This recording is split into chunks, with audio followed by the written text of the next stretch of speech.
Hi friends, Goddess J here, looking to share my positive vibes with you today as we dive into the esoteric world of divination.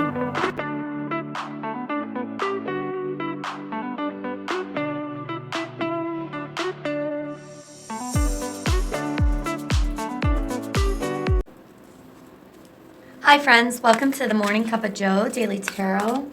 All I ask is for you to please hit that like button and subscribe as you stop in. It definitely goes a long way towards helping my channel grow.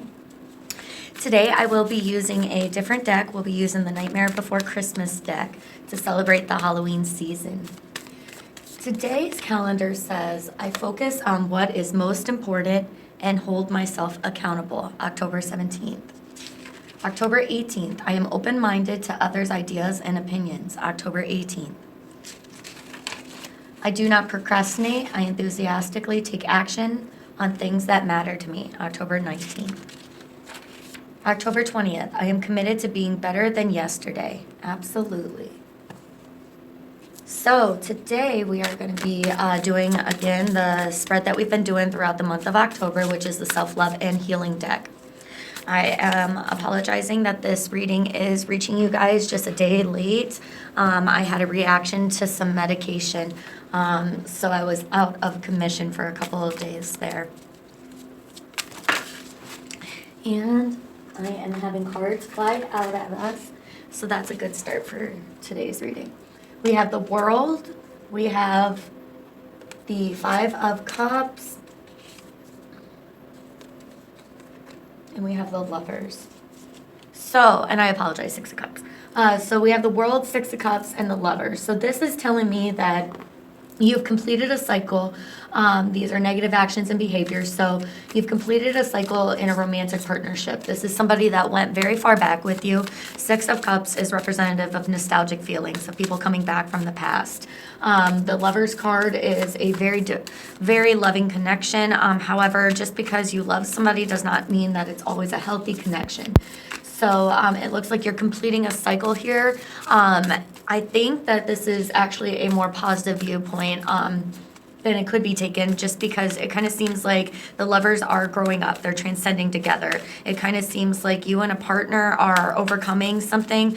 It kind of seems like you might go very far back with this person, many years, and you guys have seen many different cycles. There was an old adage that I heard that to love somebody long term is to love many different versions of them.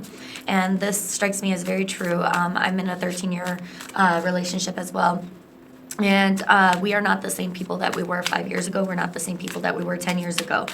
You learn to adjust. You learn to grow together. And it kind of seems like both of you are completing some cycles. I'm not sure if somebody just recently stood up to some family members that were toxic. With that Six of Cups, the old entities coming back into your life, blast from the past kind of situations. So it kind of looks like you're definitely completing some karmic cycles that before you had struggled with. You kind of felt a responsibility to certain people, like they had to be in your life because they were this title to you. And now it kind of says that you're moving on from that kind of viewpoint. You're just kind of, if they make you happy, then they can stay. If they don't make you feel good and you leave their presence and you just feel so down and about yourself, you're not even wasting your time on those energies anymore, no matter what their title is. Perfect. What makes you wonderful? Beautiful transition here. I have the King of Swords. I have the Fool. And I have Page of Swords. So what makes you wonderful is that despite other people throwing little roadblocks in your way, despite other people not believing in you, laughing at you, making fun of your dreams and your vision, you still choose to pursue your own road anyways. You still choose to go down your own path to do what you think is right and what's healthy for you.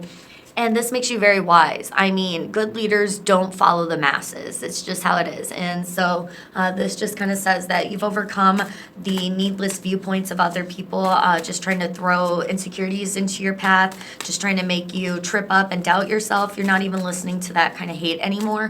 And you're becoming very strategic. You've realized the doctor is sitting here pondering, and it's kind of like, and I'm a King of Swords energy too, being an air sign, so this just kind of reminds me that You're sitting here wondering why you wasted all this time, wondering what other people thought. You feel like you should have moved on your opportunity sooner, and you realize that the world isn't always a friend of yours, that sometimes you just have to follow a lonely path because you know what's right. Not everybody else is going to sit here and look at what's right and say, oh yeah, we're going down that path, because as beautiful as the world would be if people followed the logical approach, not everybody does. It's kind of a mess out there.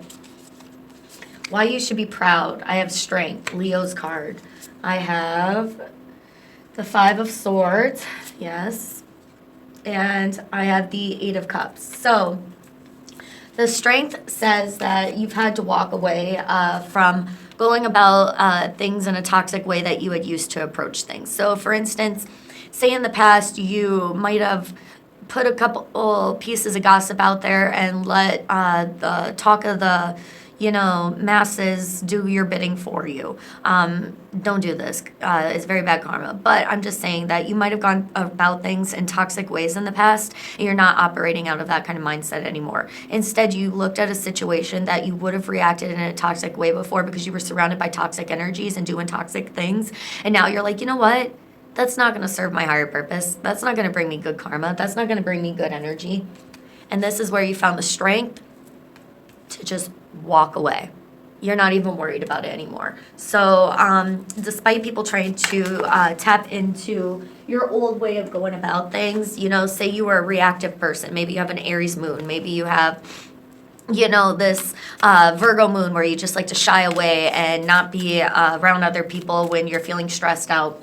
Other people have tried to bring about some of your old patterns of doing things to see if you're still reacting. Are you really ascending? Are you really growing? They see that you're doing all of this work on yourself mentally, spiritually, emotionally, and they're like, oh, that's a game. That's a play. I bet I can get them to trip up and act their old way. And you're like, you know what? I've got nothing to prove to you.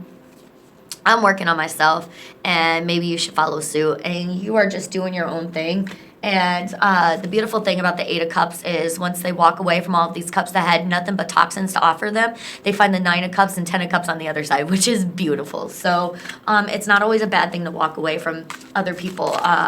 And so this is why you should be proud. That takes a lot of strength. It takes a lot of strength to say, you know what, these are my mom. This is my dad saying this. This is my grandpa, my cousins, my best friends. We go back to preschool age.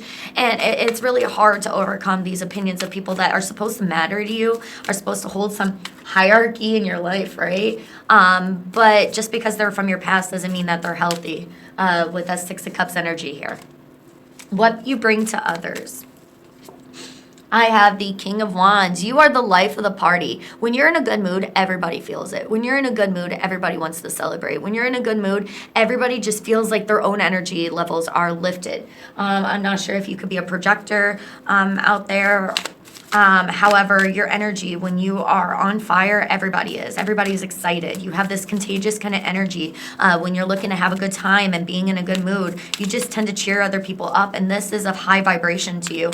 And there are no negative and positive vibrations. I mean, we need to honor anger, sadness, guilt, shame. All of those things are feelings that we need to grow from, and they're very pivotal towards our earthly experience. However, when you are operating out of a positive mindset in this kind of role, like, you know what, life is getting me down a little bit, but it'll pick up, that's when you start manifesting things, when you start letting go of your need to control situations. Absolutely. And then we have 2 of Swords. So you're going to have to make a decision here. Let's see what that's about. All right, and we have the 9 of Swords. So this is you needing to let go of stress. Like, what unnecessary stress are you carrying around with you? It looks like the divine is saying, stop being such a sourpuss. Stop viewing things as your cup is half empty. You don't get anywhere by sitting here and worrying and being up all night with your nightmares and your bad dreams and your stress and your guilt. But you do operate more efficiently when you're coming out of a heartfelt center place. So maybe start viewing some subliminal music that you can use to clear your energy at night. Maybe take a salt bath before bed, Epsom salt bath, and just cleanse your energy. Maybe light some sage or incense before bed. But I feel like around bedtime, you really need to start clearing your energy because you're carrying around this toxins from the previous day, and it's carrying over into your next, and you really don't want the previous day to be affecting your future because we have only control over what we can control at the current moment. positive actions and behaviors. I have the Nine of Wands. So you are a wounded warrior. You've been through the absolute most. Queen of Swords. Yes, and the Empress. So you've pretty much made it out. You're kind of like that cat with the 9 lives. You keep making it out of situation, out of situation, out of situation. You're probably not even aware how you're still standing. But the Queen of Swords says, you know what, I am still standing. I still got all my lessons, and I still got all of these things that I've learned, and I'm going to start implementing it. So you're a force to be reckoned with. You're the Empress. So this kind of shows me that even though you've been burned many times, even though you've carried the weight of the world on your back many times, you don't hold this grudge towards humanity. You don't hold this anger towards other people. You actually want to still help people. You kind of look around and say, hurt people, hurt people. It's not that hurt people are sitting here trying to be cruel to others. It's just all they know. They're very unhappy with themselves. So you're learning to spread the love, and if you can't find the love, you're learning to be the love. And the card on the bottom of the deck is 9 of Pentacles. So yes, right now it's a good idea to just pull away from these karmic ties, these people of your past. They're not really benefiting you. What is benefiting you is being by yourself, is doing your own thing, is just starting to realize that you're just fine by yourself. You don't need to invite these people back into your life just because they're a mom, just because they're, a cousin, just because they're a friend. Doesn't mean that you hold any ties to them. People are meant to come and go in cycles in our life. We're meant to teach each other lessons, and sometimes those lessons are not always long term. Sometimes we serve our purpose and it's time to move on and teach other people things. There's 7 billion people in this world. We're not meant to just congregate with a select few. All right, pulling one final card to go over our planetary alignments for the next couple days. I have the Sun is in Libra, Mars in Gemini, last quarter Moon in Cancer. Today on the 18th, Venus is in Libra, Mars in Gemini, Moon in Leo. 19th, Sun in Libra, Pluto is in Capricorn. On the 20th, Venus is in Libra, Pluto in Capricorn, and Moon in Virgo. Please make sure you hit that like button and subscribe. Also comment if this reading resonates. You are definitely helping my channel grow, and I send you a lot of love and light and good vibes. Thank you so much for that. Follow my joy. Today I will write down 10 things I enjoy doing. For instance, do you like dancing? Do you like singing? Do you like humming? Do you like, cooking? The things that make me feel good and raise my mood. Then I'll pick one, or as many as I feel guided to, and go do it. When I am having fun and enjoying life, I am in a state of allowing for all that I desire. Absolutely. That matches that King of Wands energy I was saying earlier. When you're in a good mood, when you're enjoying life, when you're thankful for life, things and those things that you're thankful for, they will start coming to you way quicker than you probably anticipated. So just hang on to your hat. Just know that there's some good things coming ahead for you. And sometimes cleaning out these toxic vibes and toxic energies that no longer serve your benefit and the benefit of the greater good, that's opening up more room for you to allow more positive things into your life. So way to go. You're making some really, really strong changes that not a lot of people have the strength to make. So I feel like a lot of us are really ascending out there. So go on with your bad self, do your thing. And I am definitely sending you love and light and good vibrations to go on and manifest whatever beautiful future you want to see yourself manifesting. So I'll see you next time, friends. Bye.